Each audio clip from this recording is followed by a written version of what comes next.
بسم اللہ الرحمن الرحیم۔ مصیبت کے وقت کی دعا۔ رسول کریم حضرت محمد صلی اللہ علیہ وسلم نے فرمایا، اگر کسی بندے کو کوئی تکلیف یا صدمہ پہنچے اور وہ یہ الفاظ کہے تو اللہ تعالی اسے ضرور اس کا نعم البدل عطا فرما دیتے ہیں۔ پیارے ناظرین، وہ الفاظ یہ ہے، آئیے سماعت فرما لیجئے۔ اِنَّا لِلَّهِ وَإِنَّا إِلَيْهِ راجعون اللهم اجرني في مصيبتي وأخلف لي خيرا منها۔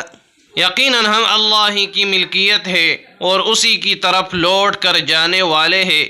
اے اللہ، مجھے میرے اس صدمے یا تکلیف کا اجر دے اور بدلے میں مجھے اس سے زیادہ بہتر دے۔ اللہ تبارک و تعالی ہم سب مسلمانوں کی ہر قسم تکلیف سے حفاظت فرمائے۔ آمین ثم آمین۔